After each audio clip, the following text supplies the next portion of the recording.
Good day, fellow members. In February 2019, the IAASB released the long-awaited exposure drafts for quality management at firm and engagement level. In terms of the lead-up to the release of the exposure drafts, the need for the project to revise the quality control standards was initially identified as part of the post-implementation review of the Clarity ICEs, which was completed in 2013. Believe it or not, this was 6 years ago. It has been said that the proposed changes included in the new and revised quality management standards represent the most significant change since the issue of the Clarity ICEs. It is anticipated that the new and revised requirements will have a significant impact and may even go as far as affecting the firm's organizational structures and operations. Today I am joined by Juane, the current chairperson of our Assurance Guidance Committee, who will be taking us through the big 6 changes that we can expect to see. Juane, a new risk-based approach to the firm's system of quality management has been introduced. We are all familiar with the risk-based approach in the performance of an audit. Please can you tell us a bit more about this new approach that they're proposing to be implemented in the firm's system of quality management? Certainly, Hayley. I think the first thing that's important to me is to know that risk-based approaches aren't new to us. Like you say, we are familiar with it. It's simply saying that we're moving away from a standard or generic list of things that a firm should do towards saying the firm should really go and look at the type of engagements that they do, the circumstances of the firm, the nature of the firm, and then really come up and see what are the risks, where can quality issues appear, and then to come up with responses to those risks to ensure that those risks don't actually end up resulting in poor quality work.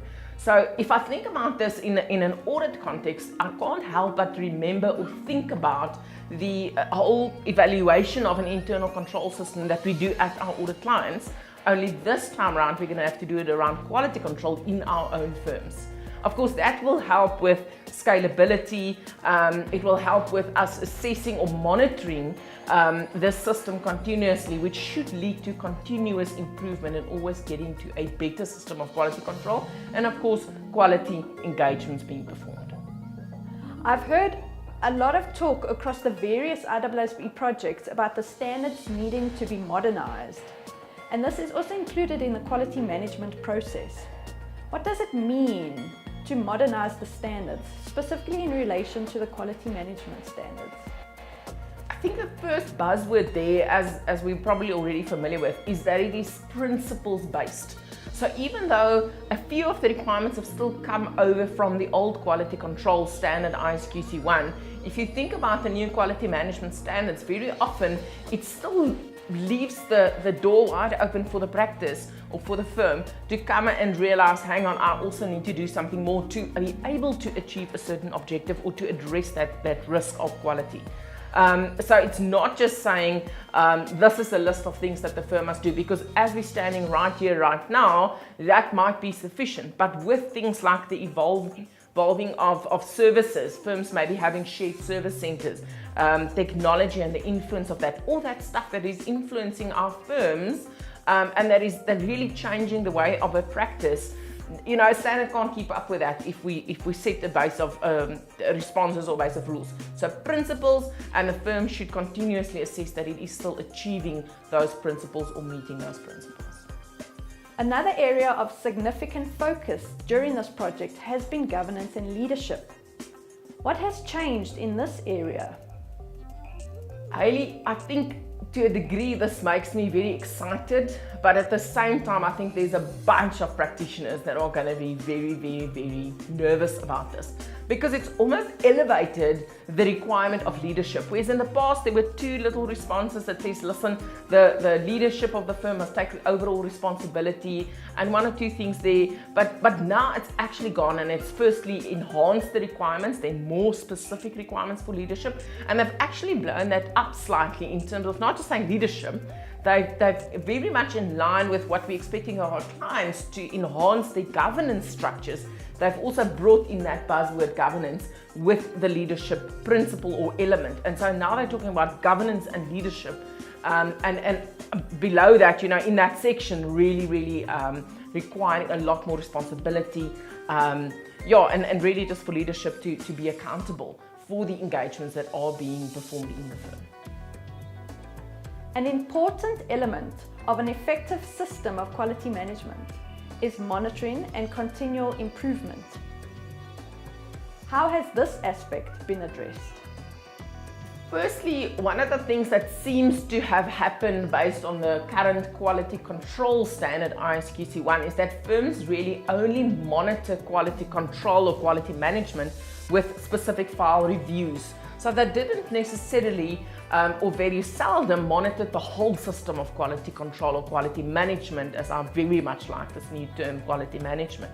So it's really saying you have to continuously, first of all, you have to monitor all the elements of your system of control. Again, as I said earlier on, the same way that we expect our clients to actually consistently also monitor the application of controls and the effective operation of controls, that same way a firm is now expected to continuously monitor that all the elements of the system of control is in fact operating effectively. I think that's the first leg. The second leg is to say you can't just quickly fix a system or a symptom that you are seeing. You need to actually go back to the core, or as we in South Africa definitely are very much familiar with the term root cause analysis. So whether it is another element of the quality management system or whether it is an issue or a finding in a specific file in an engagement, we need to go back to why did this thing go wrong and fix that part of the system. So that really is the two biggest things that's been changing in the monitoring. The engagement partner is ultimately responsible for the audit engagement as well as the audit quality. What changes have been affected to the engagement partner's responsibility?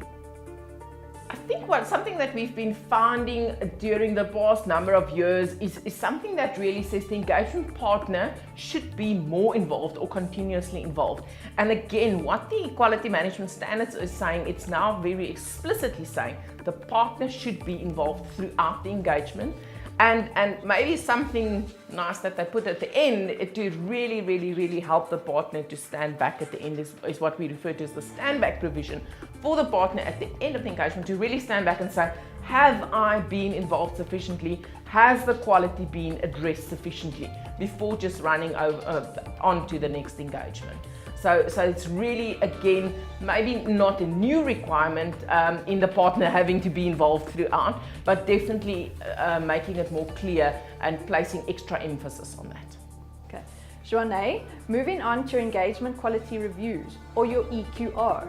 This was another hot topic that was discussed at the IAASB. What changes can we expect to see around this? From the management standards itself, a decision that was taken after the 26th initial request for information, there was a request or a need identified to remove all the requirements for quality reviews from the other standards and put it into a separate standalone standard. So that's definitely a big obvious thing in that we're now going to have an extra standard ISQM2 for quality reviews. And so all the requirements around what the reviewer should be doing, what is the eligibility requirements, all of that is now going to be in a separate standalone standard. In listening to what the IAASB is saying is that, they are actually still questioning whether that is the right thing in the sense that they're asking for feedback from practitioners. But personally, I think it's a nice way because now when you are the reviewer, you've got one place to go to. You don't have to go and check all the standards to check that you've addressed everything that needs to be addressed. What is still in the other standards is the requirement for a review itself is still in the Quality Management 1 standard, the firm-based one. And then of course in the quality control on the engagement itself, the engagement partner's responsibility in terms of how they should engage with the reviewer or at least not sign off the engagement before the engagement has been reviewed by the quality control reviewer. That is still in the ED for in the ED for ISO 220.